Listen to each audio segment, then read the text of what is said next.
বিসমিল্লাহ বিসমিল্লাহ আলহামদুলিল্লাহ ওয়াসসালাতু ওয়াসসালামু আলা রাসূলিল্লাহ। আমরা ঈমান বিনষ্টকারী বিষয় নিয়ে কথা বলতেছিলাম। 12টা পয়েন্ট বলছিলাম আমরা। তার ভিতর প্রথম যে পয়েন্টটা, অর্থাৎ যে কোনো প্রকার বড় শিরক, যে কোনো প্রকার বড় শিরকে লিপ্ত হলে আমাদের ঈমান নষ্ট হয়ে যাবে। এই প্রথম পয়েন্টটার ভিতরে আবার 4টা ছিল, 4টা সাবডিভিশন ছিল বলতে পারি আমরা। যে শিরককে আমরা 4 রকম ভাগে বিভক্ত করছি। এখানে শিরককে নানা রকম ভাবে বিভক্ত করা যেতে পারে। এই স্কলার 4 ভাগে বিভক্ত করছেন। সেই 4 ভাগ হচ্ছে, প্রথমটা হচ্ছে আপনার প্রার্থনার শিরক, আমরা শেষ করছি। দ্বিতীয়টা ছিল পারপাস, ইন্টেনশন, গোল। এই পারপাস উদ্দেশ্য, ইন্টেনশন নিয়ত এবং গোল লক্ষ্য, এইসব ব্যাপারে শিরক আমরা সেটা শেষ করছি। শেষ করতে গিয়ে একটু এক্সট্রা কথা আসছে, জীবনের পারপাস নিয়ে কথা আসছে বা ইত্যাদি। আমরা সেগুলো পরে ইনশাল্লাহ ডিটেইলস আলোচনা করব। আজকে আমরা পড়বো যেটা, সেটা হচ্ছে যে আনুগত্যের শিরক। রাসূল সাল্লাল্লাহু আলাইহি ওয়াসাল্লামের কাছে যখন আদি বিন হাতেম বলে একজন সাহাবী, খ্রিস্টান ছিলেন, উনি আসলেন ইসলাম গ্রহণ করতে, তখন বললেন যে ইয়া রাসূলুল্লাহ, আমরা তো আসলে ইসলাম গ্রহণ করতে আসলে তখন একটা আয়াত নিয়ে জিজ্ঞেস করলেন যে আল্লাহ এই আয়াতে কি বোঝাতে চাইছেন। আমরা তো আসলে মানে আমাদের রাব্বি এবং বিশপ যারা, তাদের তো আমরা করি না। এই আয়াতটা হচ্ছে সূরা তাওবার 31 নম্বর আয়াত, যেখানে আল্লাহ বলেন যে ইহুদি এবং খ্রিস্টানরা তাদের রাব্বাই এবং বিশপদের বা মঙ্ক যারা, তাদেরকে আল্লাহর ছাড়াও, মানে তাদেরকে আল্লাহর পাশাপাশি বা আল্লাহ ছাড়াও তাদেরকে তাদের রব হিসেবে গ্রহণ করছে। তখন আদি বিন হাতেম রাসূল সাল্লাল্লাহু আলাইহি ওয়াসাল্লামকে জিজ্ঞেস করেন যে আমরা তো এরকম করি না, আমরা তো তাদের পূজা করি না, তাদেরকে ইলা মানি না, তাদের ইবাদত করি না। তখন রাসূল সাল্লাল্লাহু আলাইহি ওয়াসাল্লাম তাদেরকে জিজ্ঞেস করছিলেন যে তারা যদি কোনো নিষিদ্ধ জিনিস বা হারাম জিনিসকে হালাল করে, তোমরা কি তা মেনে নাও না? তখন উনি বললেন যে হ্যাঁ, তা তো মানি। আর ভাইস ভার্সা, অর্থাৎ কোনো হালালকেও যদি হারাম করে, তোমরা কি সেটা মেনে নাও? ওই যে হ্যাঁ, তাও তো আমরা মানি। এই এই এই স্বীকার করলেন উনি। রাসূল সাল্লাল্লাহু আলাইহি ওয়াসাল্লাম এইভাবে এক্সপ্লেন করলেন যে হালাল কিছু, আল্লাহ যেটা হালাল করছেন, সেটাকে যদি কোনো ধর্মযাজক অথবা আজকের দিনের কোনো শায়েখ বা কোনো স্কলার বা কোনো মোল্লা বা কোনো আলেম যদি এটাকে, আল্লাহ যেটাকে হালাল করছেন সেটাকে হারাম করেন, অথবা আল্লাহ যেটাকে হারাম করছেন সেটাকে হালাল করেন, তাহলে এটা হবে ওই আয়াতেরই ব্যাপার। মানে তাদেরকে রব বানায় নেওয়া, বা ওইটাই আল্লাহ বুঝাইছেন, রাসূল বুঝাইছেন, এবং রাসূল সাল্লাল্লাহু আলাইহি ওয়াসাল্লাম এক্সপ্লেন করে গেছেন এই জিনিসটা। তো আজকে যদি আমরা সেরকম করি, তাহলে আমরাও ওই শিরকের ভিতর পড়বো। সেটা হচ্ছে আনুগত্যের শিরক। মানে আমাদের আনুগত্যটা কোনো একজন লিডার, কোনো একজন আলেম, কোনো একজন স্কলার, কোনো একজন মোল্লা, কোনো একজন পীর, দরবেশ অথবা পার্টির নেতা, তার প্রতি আমাদের আনুগত্যটা আল্লাহর আনুগত্য চেয়ে বেশি হয়ে যাচ্ছে, এবং আল্লাহর বিধানকে আমরা তার কথা মতো পরিবর্তন করে নিচ্ছি, বা তার কথা মেনে নিয়ে আল্লাহর বিধানকে পরিবর্তন করে নিচ্ছি। এই জন্য আমরা শিরকে লিপ্ত হব এবং আমরা ইসলাম থেকে বের হয়ে যাব, বা আমাদের ইসলাম বা ঈমান নষ্ট হয়ে যাবে। আপনারা খেয়াল করে দেখবেন যে আমাদের দেশে কিন্তু অনেক মানুষ, আমাদের দেশে না, সারা দুনিয়াতেই, আর আমার দেশে অনেক মানুষ দেখবেন যে এইভাবে কিন্তু আমরা ইসলাম থেকে বের হয়ে যাওয়ার একটা সম্ভাবনার মুখে চলে যাচ্ছি। এনিথিং, ধরেন ফর এক্সাম্পল, আমাদের দেশে এখন মদ পাওয়া যায়, মদ পাওয়া যায়, বারে গেলেই মদ পাওয়া যায়। আমরা যদি মনে করি যে মদের বিক্রি করা ঠিকই আছে, কোনো সমস্যা নাই। আমার দেশে যত কিছু হারাম, অলমোস্ট যত কিছু হারাম, সেগুলাকে কোনো না কোনো পর্যায়ে কেউ না কেউ হালাল জ্ঞান করতেছে বা হালাল করে দিচ্ছে আমাদের জন্য। ফর এক্সাম্পল, আমাদের অর্থনৈতিক দিক থেকে দেখেন, সুদ যে অত্যন্ত বড় পর্যায়ের একটা হারাম জিনিস। বড় পর্যায়ে হারাম মানে আপনার রাসূল সাল্লাল্লাহু আলাইহি ওয়াসাল্লাম এটাকে অত্যন্ত গর্হিত একটা পাপ বলে বর্ণনা করে গেছেন। কোরআনে বলা হয়েছে যে সুদ ছাড়লো না সে আল্লাহ এবং তার রাসূলের সাথে যুদ্ধ ঘোষণা করছে বা যুদ্ধে রত। এখন এই কথাটা কিন্তু আল্লাহ শুকরের গোশত বা মদের বেলায় বলেন নাই। মানে খুবই গর্হিত ক্যাটাগরির বা গর্হিত শ্রেণীর একটা হারাম জিনিস সুদটা।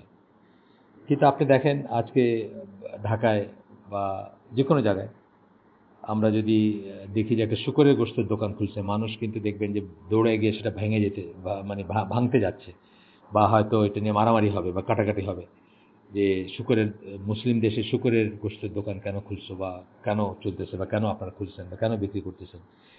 অথচ শুকরের গোশত কিন্তু আল্লাহ জাস্ট হারাম বলছেন। আল্লাহ বলেন না যে যে শুকরের গোশত খাবে বা বিক্রি করবে তার জন্য আল্লাহ মানে তার সাথে সে আল্লাহর সাথে যুদ্ধের ঘোষণা দিবে বা যুদ্ধ করতেছে বা যুদ্ধের রত, এটা কিন্তু আল্লাহ বলেননি শুকরের গোশতের ব্যাপারে। কিন্তু সুদের ব্যাপারে সেটা বলছেন। অথচ আমাদের দেশের ঢাকা শহরে ধরেন প্রত্যেকটা স্ট্রিটে বলতে গেলে কয়েকটা করে ব্যাংক আছে, এবং সেই ব্যাংকগুলোতে গেলে তারা যখন আমাদেরকে ট্রিট করে আমরা তখন খুশি হই। আমাদের মেয়ের জামাই যদি ব্যাংকার হয়, বড় বড় মোটা স্যালারির ব্যাংকার হয়, আমরা খুশি হই। অথচ বড় বড় স্কলাররা বলছেন যে ব্যাংকের দারোয়ানের চাকরি পর্যন্ত হারাম। মানে ব্যাংকের যে ভিতরে বসে সুদের ট্রানজ্যাকশন করতেছে তার তো হারামই, ড্রাইভার বা দারোয়ানের চাকরি বা বাইরে যে বসে থাকে ব্যাংকের ভিতরেও ঢোকে না তার চাকরি হারাম। তো এখন কথা হচ্ছে যে এই যে ব্যাপারটা ঘটতেছে, আমরা তো এতে যদি আমরা ওইরকমই ধরে নেই যে আমাদের সমাজ ব্যবস্থা অথবা আমাদের রাষ্ট্রযন্ত্র অথবা আমাদের আলেমরা বলছেন দেখে, কোনো আলেম হয়তো বলতেছেন যে সুদ খাওয়া এই সুদ সেই সুদ নয়, অথবা এটা এরকম বা এটা এরকম যুক্তি দেখাচ্ছেন। আসলে আপনি যদি if you are looking for a ফতোয়া, আপনি কোনো না কোনো আলেম পেয়েই যাবেন, আলেম হোক বুজুর্গ হোক বা অথরিটি হোক, আপনি পেয়েই যাবেন যে বলবেন না না এটা কোনো সমস্যা না। You just have to look for the correct person আর কি। যেমন টেলিভিশন দেখা কিন্তু টেলিভিশনে যে সমস্ত প্রোগ্রাম হয়, obviously almost all of it is হারাম, এবং এটা দেখার কোনো স্কোপ নাই। আমি যদি কোট অ্যান্ড কোট স্কোপ নাই, আমরা যেভাবে ইউজড হয়ে গেছি হারামে, এই জন্য আমাদের কাছে হারামকে আর হারাম মনে হয় না। আহ, একজন এটা ওয়ান অফ দ্য রিজনস যেই জন্য স্কলাররা এই লাইনগুলো ক্রস করতে চান না। যেমন ধরেন টেলিভিশনে কেউ আর্গু করবেন যে আমি টেলিভিশনে খবর দেখি বা আমি এটা করি বা আমি ওটা করি বা আমি হারাম জিনিস দেখি না, বা এটা আর্গু করবেনই। একই ব্যাপারে একই এরকম অনেক ব্যাপার আছে যেগুলোতে মানুষ আর্গু করবেন, বা এত ইউজড হয়ে গেছেন হারামের ভিতরে যে তার কাছে আর এটা হারাম মনে হয় না বা তিনি এটাকে হারাম মনে করেন না। কিন্তু এটাই কিন্তু এই আয়াতে বলা হচ্ছে যে সরি সূরা ইসের আপনার কি বলে তওবার ৩১ নম্বর আয়াতে এই কথাটাই বলা হচ্ছে যে তারা তাদের রাব্বি এবং বিশপকে রব বানায় নিছে। আনুগত্যের শিরকের কথা বলা হচ্ছে। তো এটা বড় দুঃখজনক ব্যাপার যে আমরা দূরে সরতে সরতে এখন আমাদের কাছে এগুলো ডাল ভাত হয়ে গেছে, এবং আমরা we are dipped into it আর কি, গলা পর্যন্ত মাথা পর্যন্ত ডুবে আছি আমরা। এবং এর ভিতর থেকে আমাদের কাছে কষ্টও লাগে না, আমাদের কাছে মনে খারাপও লাগে না, অ্যান্ড উই আর কোয়াইট মানে কি বলবো কমপ্লেসেন্ট, বা আমরা খুবই এক ধরনের তৃপ্তির মাঝে বসবাস করতেছি। এটা খুবই চিন্তার কথা যে যেটা বললাম যে শুকরের গোশত বিক্রি করলে দোকান ভেঙে দিবে, কিন্তু আপনার তার চেয়ে অনেক গর্হিত অপরাধ যেটা আল্লাহ বলছেন, যুদ্ধ ঘোষণা করছে আল্লাহ এবং আল্লাহ রসুলের কাছে এগেনস্টে, আল্লাহ এবং আল্লাহ রসুলের সাথে যুদ্ধ ঘোষণা বা তাদের এগেনস্টে যুদ্ধ ঘোষণা করছে। এইভাবে আল্লাহ ব্যাখ্যা করছেন যারা সুদ ছাড়ে না, সেই সুদের দোকান ব্যাংক আমাদের কাছে সম্মানিতই, আমরা সেটা ভাঙতে যাই না, আমাদেরও চিন্তার ব্যাপার আছে। যাই হোক, এটা অনেক অনেক করেন, অনেকখানেই অনেক মানুষ অনেক কিছুকে পারমিসিবলি করে। আপনি দেখবেন যে স্পেশালি যত বেদাত বা ভেজাল, ইসলামের ভিতরে যেসব ভেজাল ঢুকছে ওইসব জায়গায় যত যাবেন দেখবেন যে এই জিনিসগুলো আরো খুলে খুলে যাচ্ছে, বা আরো উন্মুক্ত হচ্ছে এই হারামকে হালাল জ্ঞান করার বা হালালকে হারাম জ্ঞান করার ব্যাপারগুলা। উদাহরণস্বরূপ ইউকেতে আপনার সুফি সেক্ট আছে যাদের সুফি শায়েকরা মদ খান। ওখানে মুসলিমরা যায়, অমুসলিমরা যায়, ফলোয়ার্স আছে অনেক, তারা মদ খায়। তখন তাদের শিষ্য যারা বা তারা ডিসাইপলস যারা তারা বলেন যে এই এই এই যে তোমরা দেখতেছো যে উনি মদ খাচ্ছেন, আসলে এটা ওনার জন্য মদ না, এটা আমাদের জন্য মদ।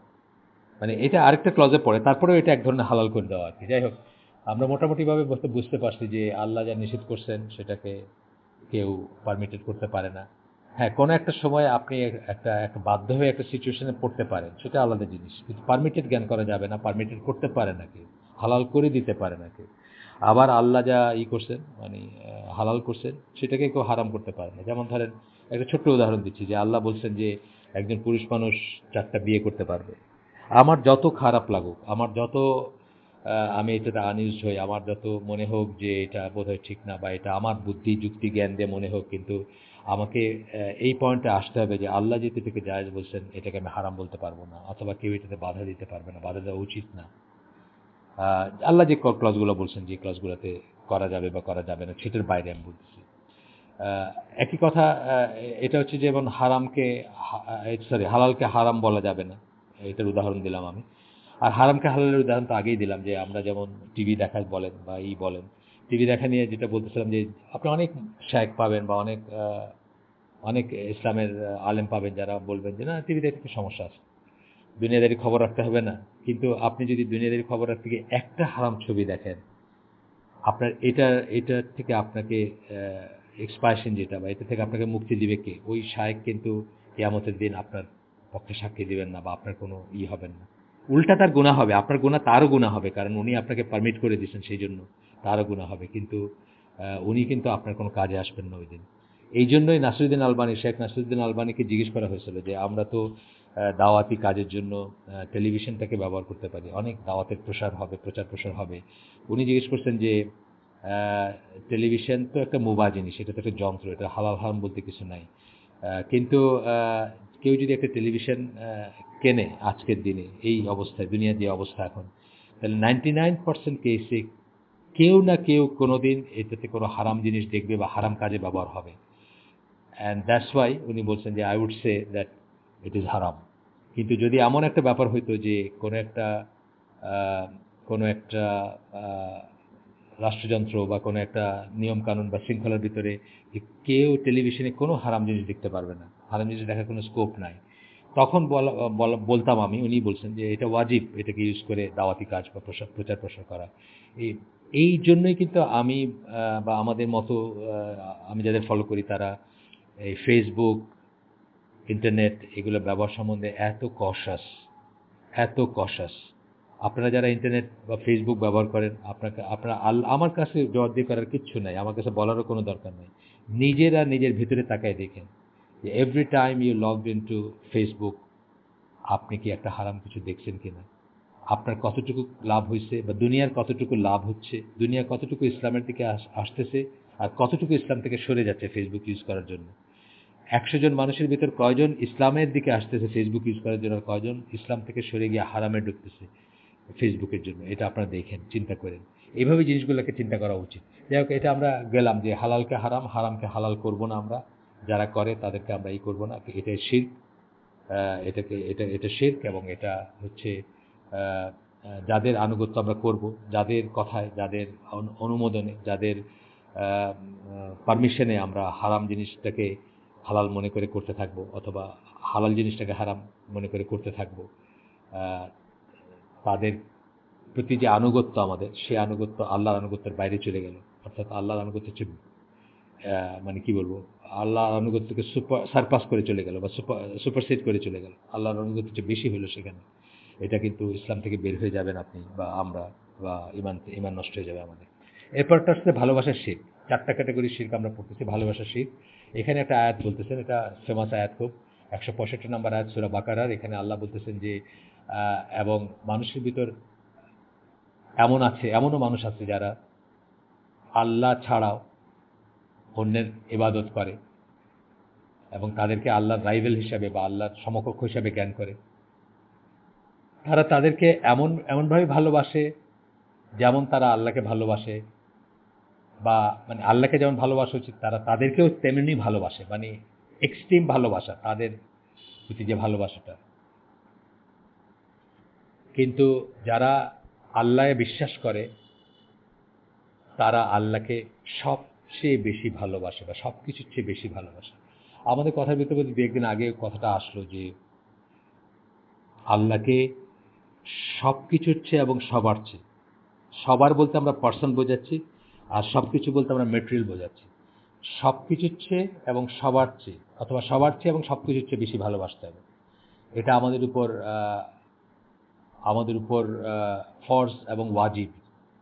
আচ্ছা, আমরা উদাহরণ দিচ্ছি আপনার, বা দলিলও দিচ্ছি আমরা এসের থেকে, আপনার কোরআনের আয়াত দিচ্ছি, সূরা তওবা 24 নম্বর আয়াত, আগে কথা হয়েছে এটা নিয়ে। আচ্ছা, এরপরেও আরও একটা আমাদের উপর ওয়াজিবাত আসে বা অব্লিগেটরি ব্যাপার আছে, সেটা আমরা বলছি একটু করে, যে আহ, একজন বিশ্বাসী, সে তার উপর ওয়াজিব যে সে ভালোবাসবে কেবলমাত্র আল্লাহর জন্য। ওয়ালাল বারা বলছিলাম না আমরা, তো ওয়ালাল বারা বলছিলাম যে আল্লাহর জন্য ভালোবাসা, আল্লাহর জন্য অপছন্দ করা বা ঘৃণা করা, সেটার কথা বলতেছি। যে এটা আপনি ভালোবাসবেন ফর দ্য সেক অফ আল্লাহ। আপনি বাবাকে ভালোবাসবেন আল্লাহর জন্য, আল্লাহ বলছেন সেই জন্য। আবার স্ত্রীকে ভালোবাসবেন, ভিতরে প্রেম ভালোবাসা থাকবে, সেটা আছে, কিন্তু ওইটা আল্লাহর ভালোবাসার সাবসেট হবে, বা আল্লাহর ভালোবাসার আমব্রেলার নিচে থাকবে, ওইটার বাইরে যাবে না। স্ত্রীকে ভালোবাসবেন, আল্লাহ ভালোবাসতে বলছেন, আল্লাহ এটা আমাদেরকে ফিতরা দিচ্ছেন, আল্লাহ এটাকে ইনহারেন্ট করে দিচ্ছেন, কোয়ালিটি করে দিচ্ছেন, আমরা স্ত্রীকে ভালোবাসি, ঠিক আছে, কিন্তু সেই ভালোবাসা আল্লাহর ভালোবাসার সারপাস করবে না, বা আল্লাহ ভালোবাসার চেয়ে আগে বাড়বে না, বা বেশি হয়ে যাবে না, বা বাইরে চলে যাবে না, এটা আমরা খেয়াল রাখবো সবসময়। সো এখন যে কোনো কিছু ভালোবাসার বেলাতে আমরা এটাই করবো। অনেক সময় দেখা যায় যে মানুষ স্ত্রীর জন্য বা সন্তানের জন্য, আল্লাহ কোরআনের স্ত্রী এবং সন্তানকে ফিতনা বলছেন আমাদের জন্য। অনেক সময় দেখা যায় যে স্ত্রী বা সন্তানের জন্য আমরা আল্লাহ লাইন ক্রস করি। ফজরের নামাজে যাবেন সকালে, ভোরে ফজর নামাজে যাবেন শীতের ভোরে, ওয়াইফ বললো কি করবা ঠান্ডার ভিতর গিয়ে, এখন পরে পড়ে নিও, শুয়ে থাকো, পরে মানে সকালে ঘুম থেকে ওইটা পরে 8টার সময় ফজরের নামাজ পড়ে নি।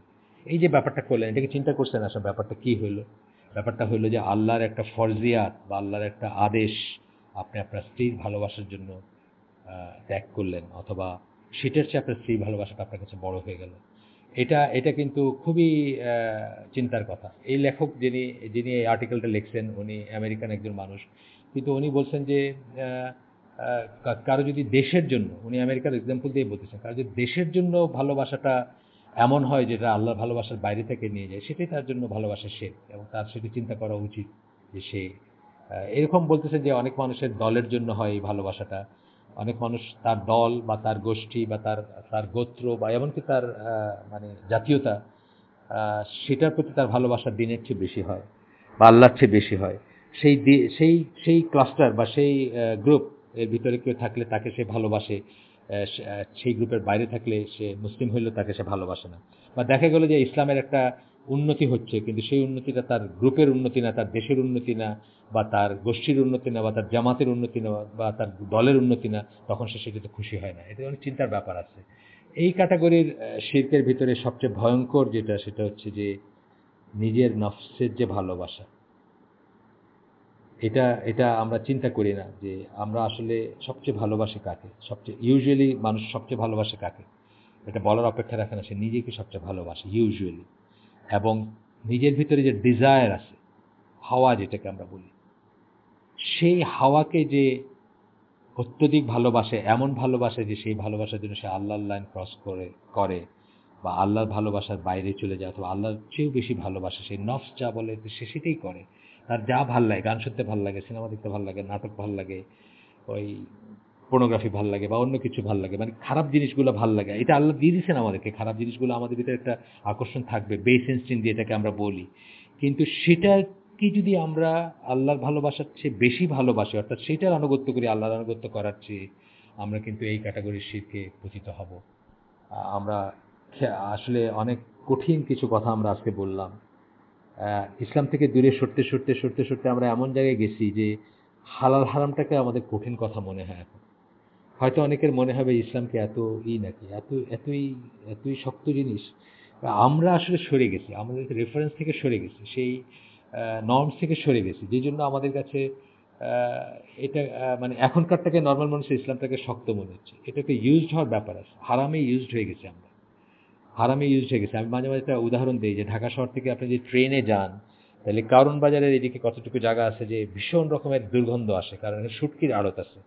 এবং মানুষ যেটা করে যে তারা যদি ক্লোজ না হয়, মানে এসি কম্পার্টমেন্ট না হয়, যদি জানালাওয়ালা কম্পার্টমেন্ট হয় ট্রেনের, তারা তাড়াতাড়ি শাটারগুলো বন্ধ করে দেয়, জানলাগুলো বন্ধ করে দেয়, যেন গন্ধটা না আসে। ইটস ট্রু, এটা ঠিকই আছে, মানে অ্যাকশনটা ঠিকই আছে। বাট আপনি যদি জানলা দিয়ে তাকায় বাইরে দেখেন, দেখবেন যে ওরই ভিতরে মানুষ বসে কিন্তু নামাজ পড়তেছে, অজু করতেছে, গোসল করতেছে, বাচ্চা খাওয়াইতেছে, নিজে খাচ্ছে, ঘুমাচ্ছে, মানে দৈনন্দিন জীবন খুব খুব নর্মালি চলতেছে এখানে। কেন? Because they have got use to the stink. যে গন্ধটা, দুর্গন্ধটা, সেটাতে তারা ইউজড হয়ে গেছে। এইভাবেই কিন্তু আমরা খারাপ জিনিসে ইউজড হয়ে যাই। আমরা হারামের ভিতর ইউজড হয়ে গেছি, যেই জন্য আজকে হারামের এগেইনস্টে কিছু বললে আমরা প্রশ্ন তুলি, আমরা চোখ তুলে তাকাই, অথবা আমরা মনে করি ও অনেক শক্ত কথা বললেন। অথচ আমরা আমরা বুঝি না যে হারামের নির্ধারককে আল্লাহ সুবহান তাআলা, যিনি আমাদের ক্রিয়েটর, যিনি আমাদেরকে আমাদের চেয়ে বেশি ভালো বোঝেন, আমাদেরকে আমাদের চেয়ে বেশি ভালো জানেন, আমাদের কি প্রয়োজন কি প্রয়োজন না, কোনটা হার্মফুল, কোনটা বেনিফিশিয়াল আমাদের জন্য, সেটা আমাদের চেয়ে উনি বেশি জানেন। জাস্ট লাইক দুনিয়াতে আপনি দেখবেন যে এরকম একটা ব্যাপার আছে যে যে একটা জিনিসের মেকার, ধরেন আপনার একটা ফ্রিজ অথবা আপনার একটা মাইক্রোওয়েভ ওভেন, সেটাতে আপনার একটা ম্যানুয়াল থাকে, ইনস্ট্রাকশন ম্যানুয়াল বলি আমরা। যে ইনস্ট্রাকশন ম্যানুয়ালটা, আমি জানি আপনারা ওভেন বলেন ইউকে, অস্ট্রেলিয়াতে যারা থাকেন পসিবলি, কিন্তু আমাদের দেশে এটা বললে বুঝবে না মানুষ, আমরা ওভেনই বলি। যাই হোক, সেটাতে একটা ইনস্ট্রাকশন ম্যানুয়াল থাকে। যে ইনস্ট্রাকশন ম্যানুয়ালটা কে করে, মানে কে দেয় আপনাকে, সাপ্লাই দেখে মেকার, যে ম্যানুফ্যাকচারার, যে সে দেয়, সে ওখানে লিখে দেয় যে দিজ আর দ্য থিংস, এই করলে এই জিনিসটা ভালো থাকবে, ভালো ফাংশন করবে, এটাকে 220 ভোল্ট বা 110 ভোল্টে প্লাগ ইন করবেন, যে দেশে যেরকম আর কি, এই সমস্ত ইনস্ট্রাকশনগুলো থাকে। সে কিন্তু আমাদের ভিতরে আমাদের চেয়ে অনেক ভালো জানে যে তার এই যন্ত্রটা কিভাবে ফাংশন করবে, কিভাবে ভালো থাকবে, কিভাবে এটার ভালো মন্দ কিসে আছে। একইভাবে আল্লাহ সুবহানাহু ওয়া তাআলা যেহেতু আমাদের ক্রিয়েটর, উনি আমাদের চেয়ে ভালো জানেন যে আমাদের জন্য কোনটা ভালো, এবং সেই হিসাবে তিনি নির্ধারণ করে দিয়েছেন যে ডু অ্যান্ড ডু নটসগুলো নির্ধারণ করে দিয়েছেন, এটা করবেন, এটা করবেন না। আলটিমেটলি দেখবেন যে আপনি একদিন হয়তো বুঝবেন, কিন্তু সেদিন আর কোনো ইরিভার্সিবল ড্যামেজ হয়ে যাবে, সেদিন আপনি ফিরে আসতে পারবেন না। মোরসো আমাদের বাচ্চা কাচ্চাদের ব্যাপারে আমি সবসময় বলি যে 1 থেকে 12 বছর, এই এইজটা খুব ক্রিটিক্যাল এইজ। এই সময় ব্রেনে যেটা ঢোকে এটা বের করা যায় না। এই সময়টাকে বাচ্চাদেরকে দয়া করে হারাম জিনিস, হারাম কালচার, হারাম এন্টারটেনমেন্ট, এগুলোর সাথে পরিচিত করবেন না, এগুলোতে এক্সপোজ করবেন না। সে অ্যাডাল্ট হলে তার দায়িত্ব আর আপনার উপর না। কিন্তু এই সময়টা যেটা শিখবে, এই সময় এথিক্স শিখাবেন, ইসলামী আদব কায়দা শিখাবেন, নর্ম শিখাবেন, ফরজ শিখাবেন, ওয়াজিব শিখাবেন, কোরআন শিখাবেন, হাদিস শিখাবেন। এই সময়টাকে তাকে নার্চার করতে হবে একটা চারা গাছের মতো। চারা গাছ যখন বড় হয়, ওইটাই ক্রিটিক্যাল সময়। একবার শক্ত গাছ হয়ে গেলে সেটা আপনার কিছু করা লাগে না, সে নিজেই বড় হতে থাকে। সো আমরা আজকে শেষ করে দিই। সুবহানাকা আল্লাহুম্মা বিহামদিকা আশহাদু আল্লা ইলাহা ইল্লা আনতা আস্তাগফিরুকা ওয়া আতুবু ইলাইক। আমরা যে শুনলাম তার ভিতরে যদি উপকারী কিছু শুনে থাকি, সমস্ত প্রশংসা আল্লাহর, এবং আলহামদুলিল্লাহ। আর যদি অপকারী কিছু শুনে থাকি, সমস্ত ব্যর্থতা আমার, এবং সেটা শয়তানের তরফ থেকে। আল্লাহ আমাদেরকে আমল করার তৌফিক দেন। আমরা যেন শুধুমাত্র মানে জাস্ট শুনলাম এবং ভুলে গেলাম, এরকম না হই। হয়তো সবটুকু আমরা পারবো না, আমরা পারফেক্ট না, আমরা সবটুকু আমল করতে পারবো না। কিন্তু আজকে যা শুনলেন, একটা কথাও যদি আপনার মনে হয় যে এই কথাটা সত্যিই তো এটা চিন্তা করবেন, রিফ্লেক্ট করবেন, এবং ভুল থাকলে নিজেকে শুধরায় নেবেন। আপনি যে কালকে বাঁচবেন এটার গ্যারান্টি নাই, এবং যদি কেউ মনে করে এটা গ্যারান্টি, তাহলে সে মুসলিম না।